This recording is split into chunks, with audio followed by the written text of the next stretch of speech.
नमस्ते दोस्तों, स्वागत है आप सभी का आज का कोड में। आज हम सॉल्व करेंगे अनदर जीएफजी पीओटीडी। तो प्रॉब्लम का नाम है ट्रांसफॉर्म स्ट्रिंग। तो इस प्रॉब्लम की जो डिफ़िकल्टी लेवल है वो मीडियम है। तो आइए प्रॉब्लम को पढ़ते हैं और समझते हैं। Given two strings S1 and S2, find the minimum number of steps required to transform string S1 into string S2. The only allowed operation for the transformation is selecting a character from string S1 and inserting it in the beginning of the string S1. If transformation is not possible, return -1. सो इस problem में हम लोग को दो string दिया गया, जिसे S1 दिया गया और S2 दिया गया। तो इसमें हम लोग को ये बोला जा रहा है कि हम लोग को S1 स्ट्रिंग को S2 में कन्वर्ट करना है, और हमारे पास एक ही तरह का ऑपरेशन है कि हम क्या करेंगे, S1 का कोई कैरेक्टर को लेंगे और उसको बिगिनिंग में इंसर्ट करते जाएंगे। जैसे कि यहाँ पे क्या किया गया है, ये जो कैरेक्टर B है S1 में, इसको यहाँ फर्स्ट इंडेक्स से हटा के 0th इंडेक्स पे इंसर्ट कर दिया गया है, जिसके कारण क्या होगा, S1 जो होगा ना वो BAD बन जाएगा। इस कारण से S1 जो है S2 के बराबर हो गया, और हम लोग का नंबर ऑफ ऑपरेशंस कितना लगा, 1 लगा। तो यही एक हमारा आंसर हो गया। सिमिलरली हमारा दूसरा एग्जाम्पल है S1 equal to geeks for geeks और S2 है फॉर गीक्स गीक्स। तो इसमें क्या किया गया है, बेसिकली ये FOR को ना यहाँ पे आगे ले आया गया है एक एक करके। जैसे कि सबसे पहले ये क्या किया होगा, R को उठाया होगा, ठीक है। और यहाँ पे सबसे पहले जैसे हम लोग मान लेते हैं ये गीक्स और ये गीक्स कॉमन था, ठीक है। यहाँ से R को हटाया और R को यहाँ पे सबसे पहले प्लेस कर दिया, फिर O को प्लेस कर दिया, और फिर सिमिलरली हमारा F को प्लेस कर दिया। ये हम लोग किसी भी ऑर्डर में कर सकते हैं। तो इस कारण से क्या हुआ ना, हमारा जो है अब S1 जो है ना S2 में कन्वर्ट हो गया, और हम लोग को टोटल 3 ऑपरेशंस लगा। तो हम लोग को बेसिकली ये देखना है कि क्या हम S1 को S2 में कन्वर्ट कर पाएंगे, और अगर कर पाएंगे तो कितना ऑपरेशंस लगेगा। सो बेसिकली इस प्रॉब्लम के हिसाब से हमारे पास दो केस है। केस 1, जब हम S1 को नहीं कन्वर्ट कर पाएंगे टू S2। सो वो केस कब होगा, जब हमारा जैसे मान लेते हैं S1 है हमारा ABC है, और S2 हमारा BAD है, ठीक है। तो इस केस में हम कुछ भी कर लेना, कभी भी S1 को S2 नहीं बना सकते, क्योंकि S2 में हम लोग को एक D का रिक्वायरमेंट है, लेकिन S1 में D नहीं है। सो इसके ये एक ऐसा केस है जिसमें हमारा क्या होगा कि हम कभी भी कुछ भी करके S1 को S2 में नहीं कन्वर्ट कर सकते। सो इसमें हमारा आंसर क्या होगा ना, -1 हो जाएगा, क्योंकि यहाँ पे दिया गया है कि if transformation is not possible, return -1। तो अगर हम इसको सिंपल भाषा में समझे, तो अगर S1 और S2 एनाग्राम नहीं है देन हमारा आंसर -1 होगा। एनाग्राम का मतलब हो गया कि दोनों S1 और S2 में जो होगा ना सेम कैरेक्टर्स होगा, उन सारा कैरेक्टर्स का फ्रीक्वेंसी भी सेम होगा।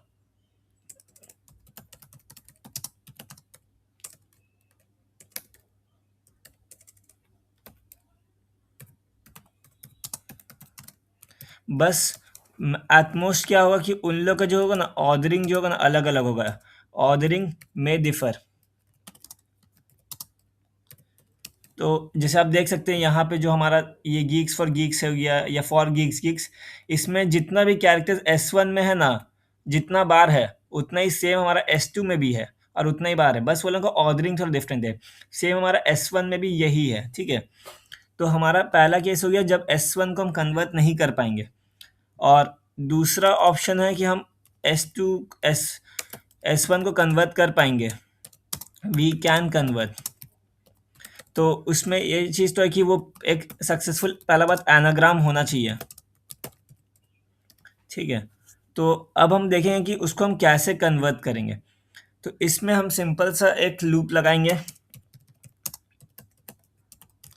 ठीक है, और हम चेक करते जाएंगे। जैसे कि मान लेते हैं गीक्स फॉर गीक्स, यही वाला को हम एग्जांपल से समझते हैं, एक ड्राई रन से समझेंगे क्या हो रहा है, ठीक है। अब हमारे पास दो ऑप्शंस है। जब हमने बोला कि हम एक लूप लगाएंगे, तो हम क्या कर सकते हैं, हम लूप को फॉरवर्ड से चालू कर सकते हैं, मतलब 0 से n-1 तक जाएगा, ठीक है। या फिर हम लूप क्या कर सकते हैं, बैकवर्ड से चालू कर सकते हैं, यानी कि n-1 से 0 तक जा सकते हैं। सो इस क्वेश्चन के हिसाब से ना हम लोग बैकवर्ड वाला लूप को यूज़ करेंगे, यूज़ इट, क्योंकि फॉरवर्ड में एक इशू है। वो क्या है कि जैसे मान लेते हैं अभी ये और ये कैरेक्टर मैच नहीं किया, ठीक है। ये इस फॉरवर्ड लूप का ये मेन ड्रॉबैक है कि हम लोग को ना अपना करंट कैरेक्टर का पोजीशन फिक्स नहीं है, क्योंकि हो सकता है जैसे मान लेते हैं अभी हमारा ये स्ट्रिंग होता समथिंग, ठीक है, A B C D, A B D C, जैसे ये ए और ये ए मैच कर गया, ठीक है, ये बी और ये बी भी मैच कर गया, ठीक है, लेकिन ये सी और ये डी मैच नहीं किया, ठीक है। तो हम लोग को क्या करना होगा कि हम लोग को इस यहाँ पे अब ये कैरेक्टर को ना आगे कहीं ना कहीं शिफ्ट करना पड़ेगा, ठीक है, क्योंकि ये क्वेश्चन के हिसाब से जब अगर ये मैच नहीं कर रहा है तो हम लोग को इसको थोड़ा कहीं ना कहीं शिफ्ट करना होगा, ठीक है।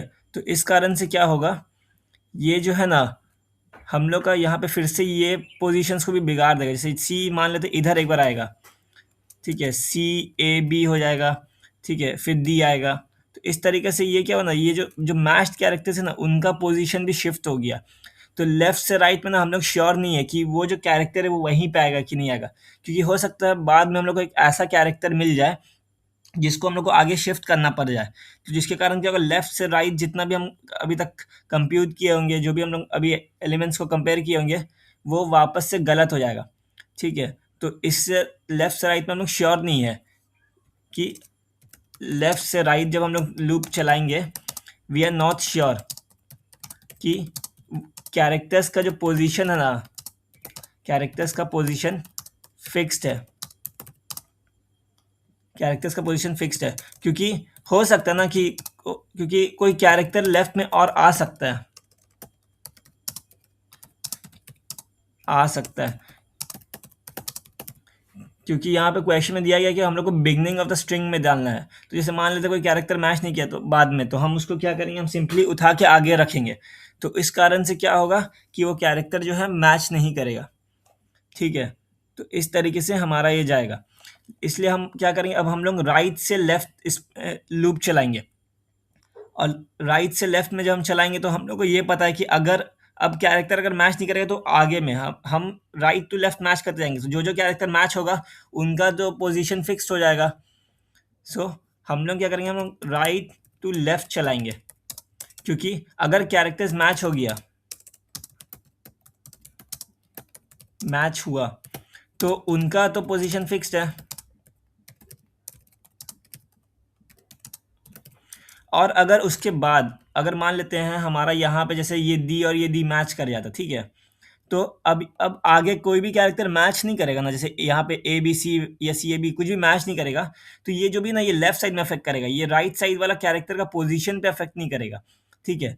जो चीज़ लेफ्ट साइड में इशू हो रहा था कि अगर हम लेफ्ट से राइट अगर मैच करते हुए जाएंगे और हमको बाद में कोई एलिमेंट गड़बड़ मिलेगा तो हम वापस उसको स्टार्टिंग में डाल देंगे, जिसके कारण क्या होगा ना, ये लेफ्ट से जो मैच करके आएंगे ना वो भी गलत हो जाएगा, ठीक है। और लेकिन हम राइट से अगर लेफ्ट करेंगे ना, तो जैसे डी डी मैच कर गया, अब यहाँ पे कोई भी कैरेक्टर गड़बड़ होगा ना उसको हम इंसर्ट करेंगे इन द बिगनिंग। तो अगर हम बिगनिंग में इंसर्ट करेंगे तो लेकिन जिसके कारण क्या होगा, मेरा डी का पोजीशन अफेक्ट नहीं होगा, डी जिस पोजीशन पे वही होगा, क्योंकि यहाँ का खाली एलिमेंट अपने आप में शफल होगा, तो डी का पोजीशन एज इट इज रहेगा, सेफ रहेगा। तो इसी कारण से हम क्या करेंगे, हम लोग राइट से लेफ्ट ट्रेवर्स करेंगे, ठीक है। तो इसको आइए अब हम कोड करते हैं। सो सबसे पहले हम क्या करेंगे, हम सबसे पहले ये चेक करेंगे कि यहाँ पे एनाग्राम है कि नहीं, ठीक है। तो उसके लिए हम क्या करते हैं, एक फ्रीक्वेंसी वेक्टर बना लेते हैं 256,0। सो यहाँ पे हमारा देखेंगे, यहाँ पे कैपिटल लेटर्स भी है, स्मॉल लेटर्स भी है, तो हम इसलिए 256 साइज का बना लेते, ठीक है। और हम लोग चलते हैं अपना एनाग्राम चेक करने के लिए, हम सबसे पहले क्या करेंगे, हम S1 में एक लूप लगाएंगे, और जो जो कैरेक्टर आ रहा है ना उसको हम सिंपली प्लस प्लस कर देंगे, और फिर हम इसमें चलाएंगे S2 में, और जो जो कैरेक्टर्स आ रहेगा ना उसको माइनस माइनस कर देंगे, उसको फ्रीक्वेंसी को।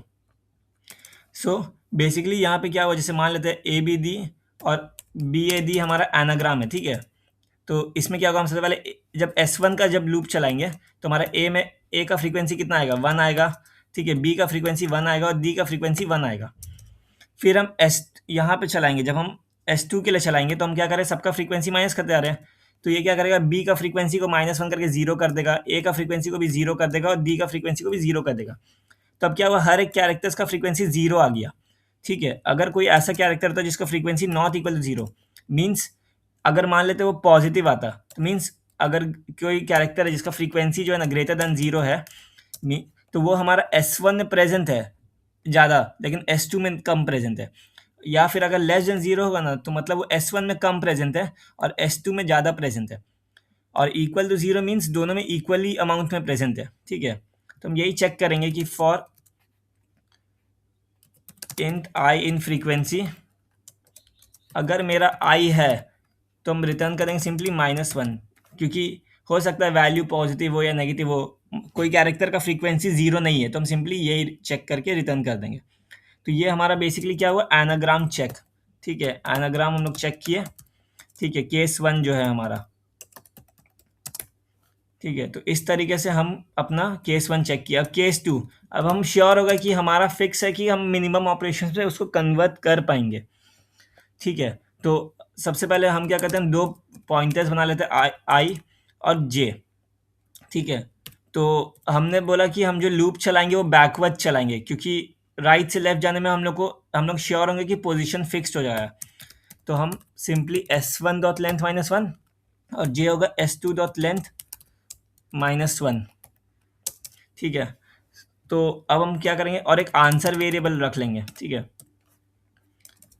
तो अब हमारा क्या जाएगा, वाइल आई जो है greater than equal to 0 and then J greater than equal to 0, ठीक है। तो जैसे इसको एग्जांपल समझते हैं, जैसे हमारा ये है, ठीक है। अभी हमारा आई जो है इसको पॉइंट कर रहा है, जे भी इसको पॉइंट कर रहा है, ठीक है। अभी देखेंगे यहाँ से यहाँ तक जो है ना हमारा सारा मैच हो जाएगा, ठीक है। यहाँ से यहाँ तक हमारा सारा कैरेक्टर्स मैच होगा। तो एक केस ये होगा कि इफ़ मेरा S1 ऑफ आई जो है it is equal to S2 of J है, हमारा दोनों कैरेक्टर्स जो है ना मैच कर रही है, मीन्स हमारा पोजीशन सही है, हम लोग को वो कैरेक्टर्स को कहीं भी शिफ्ट करने का ज़रूरत नहीं है, हम लोग अननेसेसरी शिफ्टिंग क्यों करेंगे। तो इस केस में हम सिंपली आई को घटा देंगे और जे को भी घटा देंगे, क्योंकि दोनों कैरेक्टर्स जो है ना दोनों स्ट्रिंग में मैच कर रहा है। एल्स अब हमारे पास एक ऐसा केस है, जैसे यहाँ पे आप देखेंगे यहाँ पे हमारा आर आ रहा है, ठीक है, और यहाँ पे हमारा एस आया है।